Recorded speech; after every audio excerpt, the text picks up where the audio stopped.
I love connection. I love connection. I love connection. I love connection. Say it with me. I love connection. I love connection. I love connection. I love connection. I love connection. If you're listening right now, I want you to write the words. Write them down. Write them in the comments. I love connection. I want you to not only say it with your mouth, if you can, audibly where you are right now. Even if you can't, say it out loud anywhere. Make people look at you and think, what is this? I love connection. What does that mean? Let's put connection, the idea of connection and loving it, into the ether around us. Say it out loud. I love connection. If you can type it, let your fingers and your thumbs say I love connection in the comments where you are. I love connection. I love connection. I love connection. I think all of us may have been missing what connection actually is. I hope that today I can remind us just for a moment of what connection is and why it makes sense to love it. I think maybe I've been missing it too. Maybe I've been, I have men's groups that I'm involved with in Los Angeles and Hawaii. There's 4 of them in Hawaii alone. I'm involved with these men's groups, and from time to time I'll go back to LA and I'll see a bunch of my friends and I'll invite them to come and participate in these men's groups. And I invite them, say, hey, listen, come on out to the gathering I'm having, coming out to Brotherhood. I'm telling you, it's great. And I think maybe I've been making the invitation without enough emphasis, without enough strength, without enough of a recognition in my words that what I'm asking of you is for you to do something that's essential for you, men. Connection, this word isn't really just about kind of the fun of getting together. There's something baked in it that's essential to male well-being. If any of you love any man at all, I want you to begin to think of connection as something that's absolutely essential for them. They can't live without it. We can't live without it. Men, you can't live without it. It's more important than your work.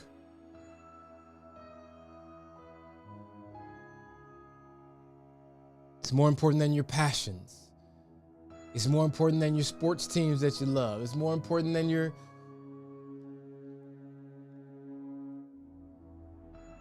even the exercise of your gifts. I think it's even more important than that.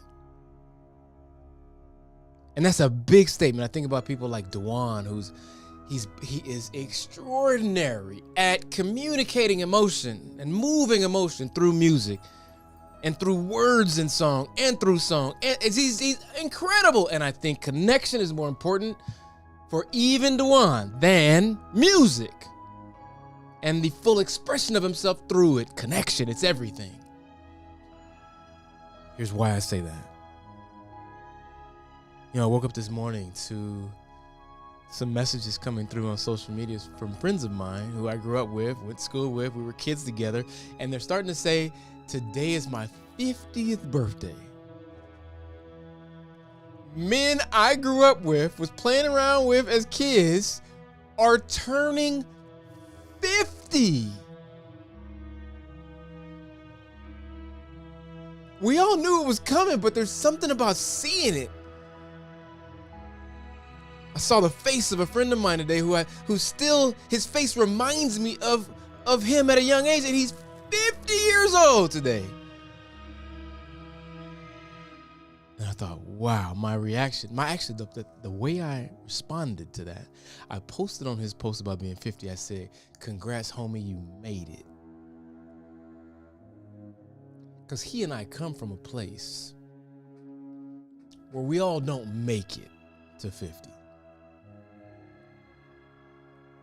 And when I was thinking about that, I was thinking about the men in our world, the young men, the boys in our world that didn't make it. And the first thought was of the men that were taken from us by violence.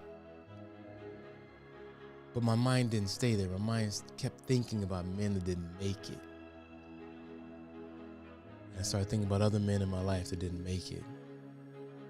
Certain names started coming to mind, like Kashi, Kyle, Eric, Parker, Keys, Pete, Jared. These names started circling in my mind. Kashi, Kyle, Eric, Pete, Jared. They didn't make it. They didn't make it. But it wasn't violence that took them from us. It was other things. For Kashi, Kyle, and Eric, what took them from us was either addiction or accidental overdose. It's an interesting thing to think about. I got friends, I got men in my life that make it because of addiction or accidental overdose. Specifically those three, Kyle, Kashi, Eric. Addiction, accidental overdose took them from us. And my mind immediately went to a quote I heard by an author, Johann Hari. He said, "The opposite of addiction isn't sobriety, it's connection." Think about that for a second. The opposite of addiction isn't sobriety, it's connection. He knew something about this thing that takes men from us. He knew that the opposite of the thing that's taken them, the addiction or the accidental overdose, the opposite of that stuff isn't sobriety, it's connection. There's something about connection that solves addiction. It got me thinking about all the things I've been hearing lately about how men are struggling and what's going on with men. There's a couple things I've seen lately that really just shook me up. Here's a couple. I want to read them to you, some stats. Let's just talk about addiction, overdose. Men die from drug overdoses about 2 to 3 times the rate of women. I know none of that. Listen, if you're dealing with these things and you see, and there are men in your life who've lost because of this, this doesn't feel good yet, what I'm talking about right now. And this is supposed to be 15 minutes of feel good. But I'm going to get to the feel good part, because there's lessons to be learned from our friends that are no longer here that didn't make it. 2 to 3 times men overdose as women. 2 to 3 times, especially involving things like opioids. 2 to 3 times. Those of us that are using, more men are dying from using them. Our mortality rate outpaces our abuse rate. There's something going on with men. When we do drugs, we die from them more often than women do. 7 out of 10 of the preventable opioid overdoses are among men. Just hold on to that for a second. We're losing them from this thing, addiction and overdosing, and there's something going on here. And Johann is saying, listen, I'm looking at all this, and the opposite of addiction, it isn't sobriety. We don't need those men to just get sober. We needed community, connection. Maybe think about some other things that are going on right now with men. Because addiction and overdose, that's not the only thing that's taking men from us. Depression, suicidal ideation is taking them as well. Remember, I didn't just say Kashi, Kyle, and Eric. There was 2 other names at the end of that, Pete and Jared. Depression, suicide took them early. They didn't make it. And some stats about men and these particular issues came to mind. 90% of folks who commit suicide have symptoms of addiction or some sort of mental health issues, 60% of which were depression. There's a connection between these things.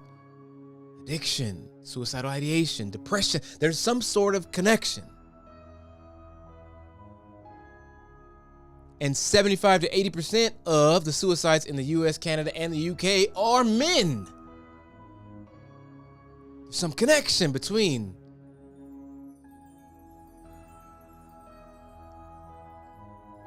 depression, suicidal ideation, addiction. They're all somehow connected.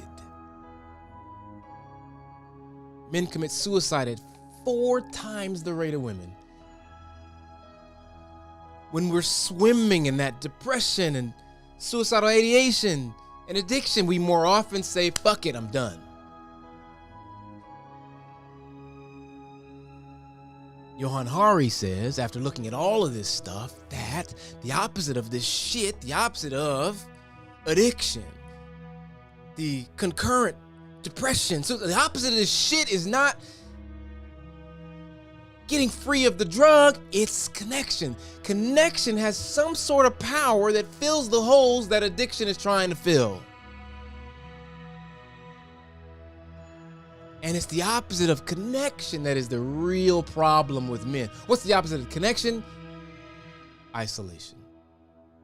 At the base, I believe, at the base of all these things that took my guys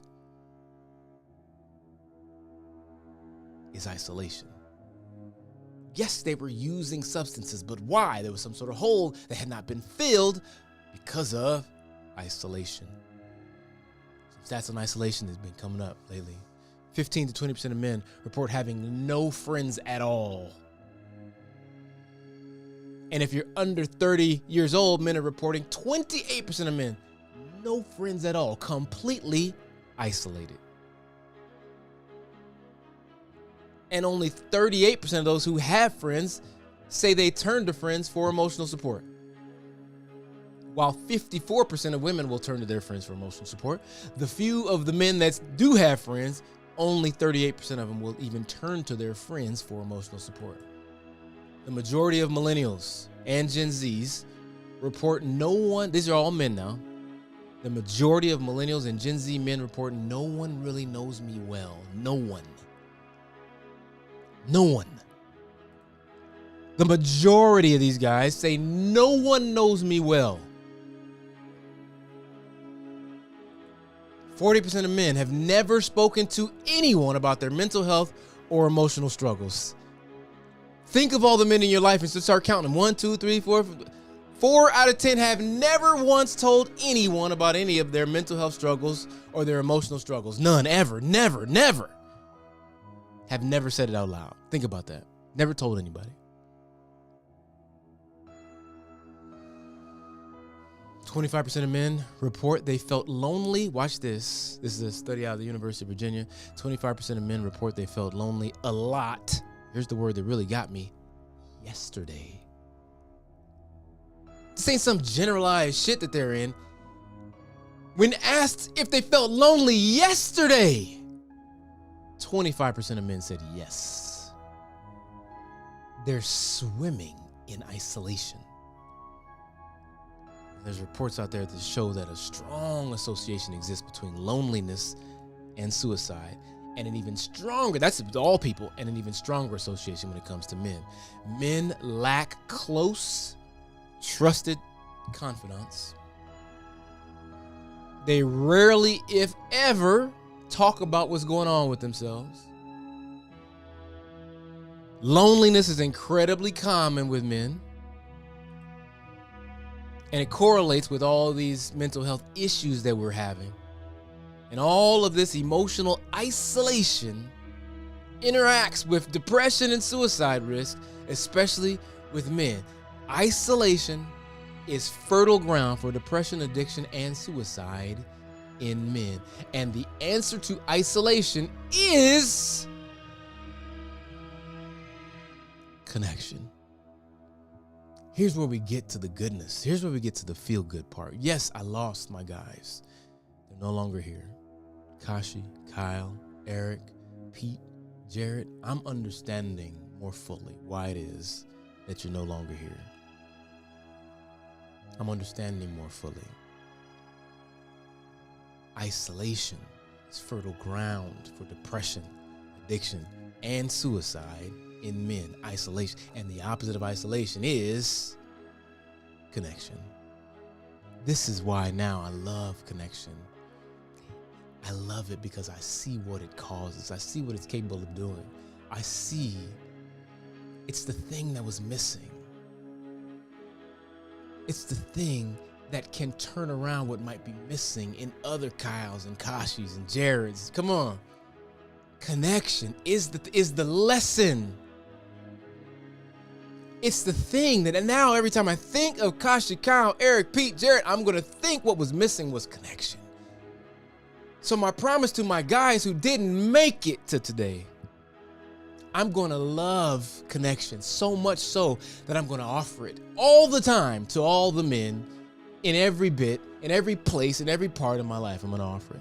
I'm going to present it as an option to everybody. I'm going to commit fully to connection. When I go back to Los Angeles in December for the holidays, all of my guys who I normally say, hey man, come out, we got the meeting going on. No. I say kind of flippantly, no, I'm going to stop. I'm going to ask them, how are you really doing? And I'm not letting them off the hook. Because I know that half of them have never said a word about their emotional struggles to anyone ever. I know that a big portion of them feel like no one knows them at all. I won't let them out of conversation without having a moment of real connection. And that connection is the thing that might cause them to not tap out in the way my guys tapped out. When I think about the ones that I named that took their own lives, Pete and Jerry, none of their close friends saw it coming. That means they didn't tell anybody anything about their desire to take their own lives. When I stood there over Pete's body, no one said to me, I saw it coming. No one, none of us. A bunch of us have been going out every weekend and none of us saw it. Because we were together, but we weren't really connected. We weren't digging into each other's lives. I wasn't really looking them in the eye and say, how are you really doing, man? And I wasn't being quiet and letting them talk and not letting them off the hook. But now I'm going to love connection more fully. When I'm around my guys, connection is going to be everything. Brian, how you doing? Daniel, how you doing? Connection. All the men you're around, what's lacking in their life is connection, deep connection that excavates from them what's really going on. A deep commitment to knowing each other. So the statistic about men saying, no one knows me, it goes away. If we love connection enough to commit to it. So that's what I'm going to do. I'm going to commit to connection. I'm going to love connection enough. I'm going to love it. I'm going to love it. I'm going to love it. I'm going to let the memory of my guys who didn't make it to today, who either addiction took them or accidental overdose took them or they took their own lives. Connection is going to be the way I honor all my guys. Kyle, I'm going to honor your memory by not letting anybody be near me without feeling the intense effect of connection. I'm not going to let people around me be around me without me asking them how they're really doing. Brian Akins, one of my longest standing friends in this life. He says, I love connection. He's an administrator at a college in Nevada, at a university in Nevada. Listen, stop some of them kids you see around you today, man, and ask them, how are you really doing? And then just get quiet and don't let them off the hook. That particular student won't be able to say today, no one knows me. They won't be able to say no one's had a real conversation with me in years. They won't be able to say that they haven't had the opportunity to talk to somebody about what's going on with them. And dig, man, dig. Sometimes we feel like it ain't our business to be digging in other people's business. Just dig. Connection might require a little digging. Dig in. Get personal. I'm not the only one that has people they've lost. And the answer to the problems they had was connection. It's the opposite of isolation. It's the balm for isolation. And isolation is where these things grow. It's the fertile ground for depression, addiction, and suicidal ideation. Isolation is the problem. Let's solve isolation. Let's commit to connection. I love connection because it solves isolation. It solves isolation. In my men's group meeting just this past week, there was 2 people that came for the first time. And I loved it. I love seeing them realize, oh, these guys mean it. We asked them a question, the group of us. It was probably 15, 16 of us sitting around a fire in Kevin's backyard down there on his land. And it's beautiful. We're just sitting around this fire. And when it got time, someone said, hey, Philip, how are you really doing? And he saw all the faces of all these men looking back at him, and no one was saying anything. They're staring at him, the flicker of the light of the fire glowing, and we're waiting. And he had to dig in and be truthful about where he is. And by the end of that experience, he knew there's all these men who want to know me. I'm now connected to them. And then he got to ask someone after that. He looked across the room. He didn't know the guy's name. He just pointed. He never met him. He said, how are you really doing? And in that questioning, they found connection, a mutual concern for each other. Brenton, what's up? A mutual concern. We can do that so easily. I love connection. It's our easiest way to overcome isolation. Use it. Take it with you. Say it. I love connection. Be bold. Be insistent. Break the rules. Stop somebody. Dig in. Find out how they're doing. Connect. That's why we're here. We individuated ourselves so that we could come back again, connect, and feel that love baked in the connection. It's in there. Love connection. I love connection. I love connection. I love connection. I love connection. Kashi, Kyle, Eric, Pete, Jared, I promise I will continue to love connection. Oh, all right. All right, everybody. Oh, I hope you leave this little conversation with an appreciation for connection and its power to overcome isolation. And you commit even more fully to being about connection. You commit to loving connection by forcing it upon the men around you. We need it. We're struggling. We need it. Brenton, what's up? Brenton lives in Inglewood, California. When you take your walk today with Lucy, you see a brother out there walking with you, stop him. Tell him who you are. Tell him where you live. Ask him where he lives. Invite him over to Brotherhood. I'll be back late December. I'll be in LA December 22nd. Brotherhood Inglewood, let's go. Can't wait to get back with y'all. I'm gonna be walking around your same neighborhood. I'm gonna be inviting people to your house, man. Let's get it. I love connection. I love connection. Yes, my brother, Brenton. I love connection. Thank you. Thank you. Brenton has experience. Doc Linda. Hey, Linda Ramirez. How you doing, girl? Brenton loves connection. His brother's in Brotherhood Inglewood. Listen. I'll be talking a lot about brotherhood these days.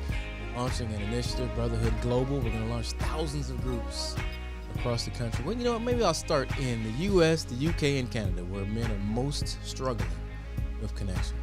We're going to launch thousands of groups. We're going to teach men how to get together in small groups and connect with one another.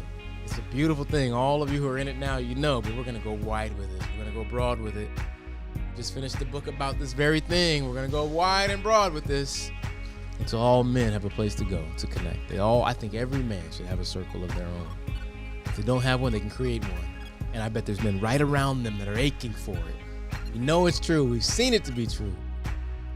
Yeah, I'm living the result of it. Daniel, what's up? Nathaniel, what's up? Fox the Swiper, what's happening? Everyone who's here today, thank you for being here. Take this with you. Take this love of connection with you. Be bold with it. Be bold. Connect. We need it. You may be talking to a brother who's on the edge, who's been in isolation so long that they don't see a problem with going ahead and ending it. They've been isolated so long, they've been going to substances to kind of fill the hole that isolation has left in them. Fill that hole. Fill the hole. Love connection because you know what it solves. All these names I mentioned today, Kashi, Kyle, Eric, Pete, Jerry, they were all babies at some point. Precious, perfect. The grow old and we forget that the men around us are still that same soul, that same precious, perfect. They just need to be held in a different way than they did as infants, but they need to be held. So let's hold them through connection. Through connection. All right, everybody. I love you guys. As always, I hope you're feeling good in the promise of connection. I hope you're feeling good that you have a means to help other people around you feel connected. I hope you feel encouraged to go and find or create connection. I hope you see the power you have to be the source of connection. You're feeling good. I hope you're feeling good. And if you're not yet, go get connected. We got 30 seconds before I close this out.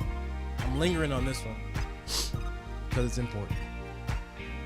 This connection solves so many things, more than we've talked about today. Connection is the basis of our well-being. Go get connected. As always, hope you're feeling good now and every now until we meet again tomorrow. Oh, it's Friday. I'll see y'all after the weekend. Have a great weekend, everybody. As always, go feel good. Love you guys.